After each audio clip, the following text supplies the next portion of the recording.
네, 안녕하세요. 유안타증권에서 제약바이오 담당하고 있는 하현수라고 합니다. 이제 자료 작성한 거는 비만 관련된 자료 작성했고요. 워낙 관심이 많은 분야다 보니까 간단하게 설명을 좀 드리자면, 일단 비만 인구는 지속적으로 늘어나고 있고, 특히 미국 같은 데는 비만 인구가 2035년 기준으로 50%, 거의 60% 가까운 수준의 성인들이 이제 비만으로 분류가 될 정도로 좀 전망이 되고 있고, 미국 외에도 중동 지역이라던가 아니면 북아프리카 같은 지역에서도 높은 비만 유병률을 좀 보일 거다라고 조금 예상이 되고 있습니다. 비만율이 낮았던 일본 같은 경우에도 현재 한 자릿수대에서 10% 이상으로 비만율이 높아질 정도로 전반적인 국가에서 비만 인구는 지속적으로 높아질 거다라고 조금 예상이 되고 있다라고 좀 보시면 될 것 같습니다. 특히 미국 같은 데서는 성인의 비만율이 지속적으로 높아지는 것뿐만 아니라 중증도 비만들도 높아지고 있고, 이거는 청소년이라던가 소아들 경우에서도 높아지는 경향들은 똑같이 나타나고 있다. 그러다 보니까 이제 비만과 관련된 비만 치료제 시장 자체에도 이제 성장을 할 수밖에 없는 구조로 가고 있다라고 좀 생각을 하고 있습니다. 비만은 단순히 체중이 늘어나는 것뿐만 아니라 이제 다수의 암이라던가 고혈압, 당뇨와 같은 질환들의 위험을 높이는 걸로 좀 잘 알려져 있고, 특히 비만율이라고 할 수 있는 BMI가 높을수록 더 많은 수의 이제 중증 질환들이나 만성 질환들을 동반하는 경향들을 나타낸다라는 측면에서는 이제 비만이 단순히 체중의 문제가 아니라 생존의 문제와도 되게 밀접한 관계가 있다. 그러다 보니까 관련된 이제 비만 치료에 대한 요구들도 늘어나는 추세다라고 좀 확인을 해볼 수가 있습니다. 비만 같은 경우는 쉽게 말해서 이제 적게 먹고 더 운동을 많이 하면 된다라는 것들이 이제 체중 관리에 중요한 측면이고, 우리 몸의 체중 같은 경우는 일반적으로 음식 섭취량하고 에너지 소비량이 동등한 경우에는 체중의 변화가 별로 없지만, 이제 반대로 에너지 섭취가 더 많은 경우에는 체중이 증가를 하고, 반면 에너지 섭취보다는 에너지 소비가 더 많은 경우에는 체중은 감소하는 방향으로 진행이 되고 있다라고 좀 보시면 될 것 같고요. 이제 최근에 이제 워낙 각광을 받고 있는 위고비라던가 삭센다 같은 의약품 같은 경우는 GLP-1이라는 기전을 통해서 이제 우리의 식욕을 낮춤을 통해서 에너지 섭취량을 줄이는 방법을 통한 비만 치료제고, 이제 워낙 당뇨 부분에서 오랫동안 쓰여왔었고, 사실 삭센다도 오랫동안 쓰여왔던 약이다 보니까 장기간 사용이 가능한 비만 치료제로 각광을 받고 있다라고 조금 보시면 될 것 같습니다. 특히 이런 GLP-1 기전의 비만 치료제들이 가지고 있는 주요 부작용이라고 할 수 있는 메스꺼움이라던가 아니면은 구토 증상들 같은 경우에도 보통은 이제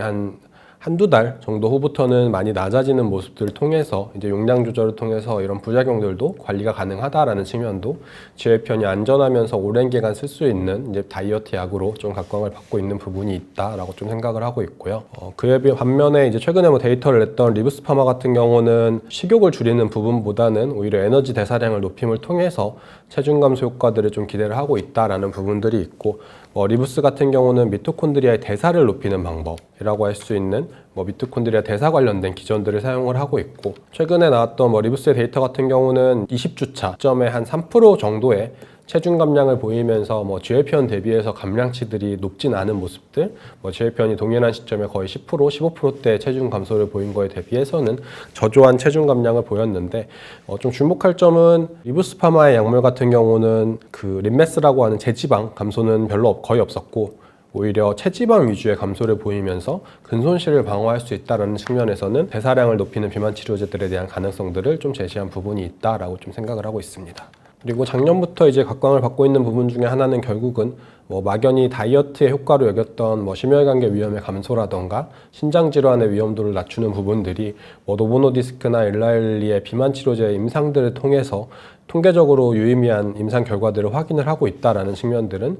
다이어트가 단순히 체중 감소뿐만 아니라 생존의 이점을 제공한다라는 것들, 더 나아가서는 이제 비만 치료제들이 비급여 영역에서 일정 부분 보험급여의 영역으로 진입이 가능하다라는 기대감들을 높일 수 있는 부분이다라고 조금 생각하고 있습니다. GLP-1 같은 경우는 이제 당연히 GLP-1을 기본에 두고서 최근에 릴리의 젯바운드나 마운자로 같은 터제파타이드 약물 같은 경우는 GIP까지도 작용을 하는 부분이고, 티어제파타이드는 체중 감소 부분에서 기존의 위고비보다도 더 우수한 체중 감량 효과들을 보이면서 이제 GIP를 작용까지 추가를 하면서 더 높은 효과들을 보이고 있고,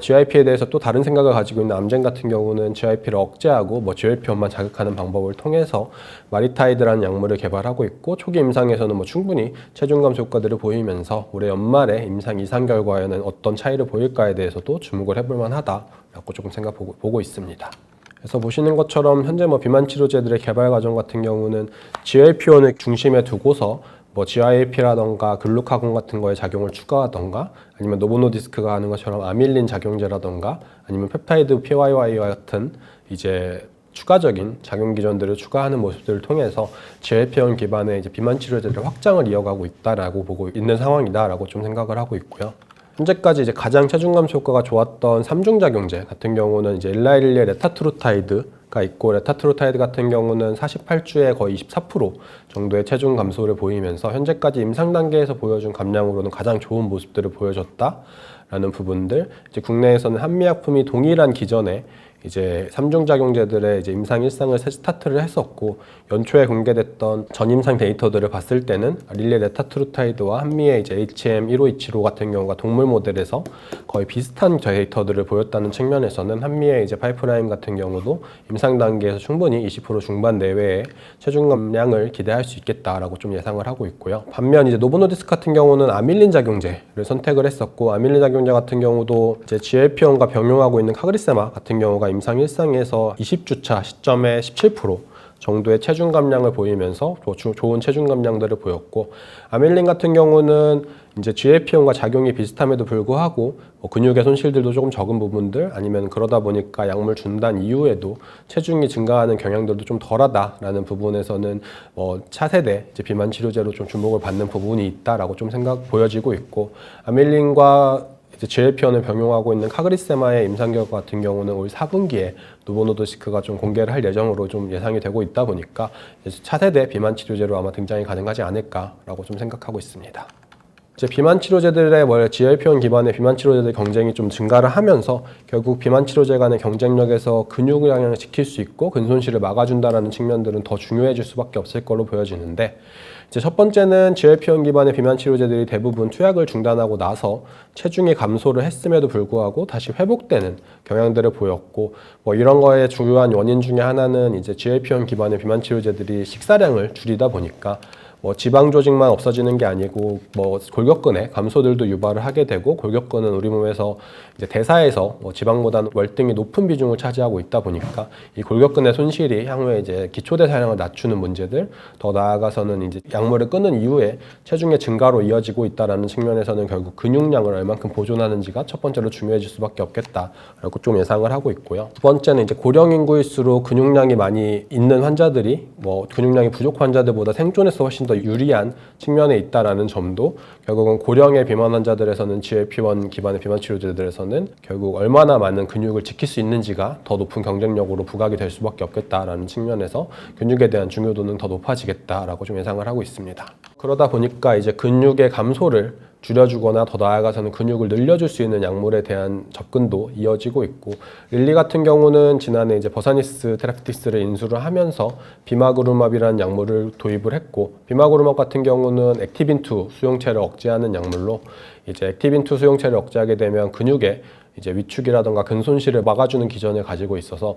세마글루타이드와 위고비와 병용했던 전임상 결과에서는 제지방 감소를 이제 줄여주는 모습들을 보여줬었다라고 좀 보여지고 있고, 리제네론 같은 경우도 비슷한 전략을 통해서 액티빈 항체라던가 아니면 마이오스타틴 항체들을 통해서 병용요법을 통해서 위고비라던가 오젬픽의 약물이 세마글루타이드 병용도 여기서도 전임상 결과에서 보시는 것처럼 근육량이 덜 줄어들던가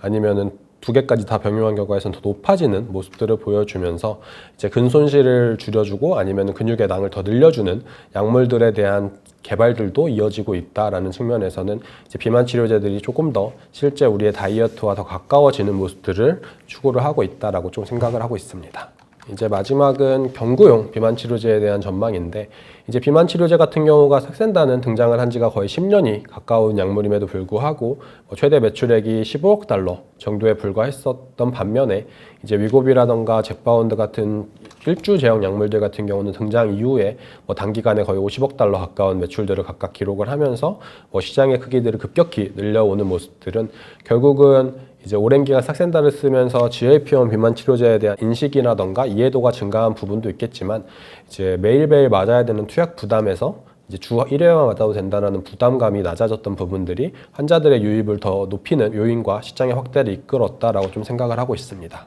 그래서 그런 측면에서는 경구용 치료제가 이제 위클리 제형이 비슷하게 이제 시장의 확대들을 한 번 더 기대를 할 수 있는 부분이다라고 좀 생각을 하고 있는데,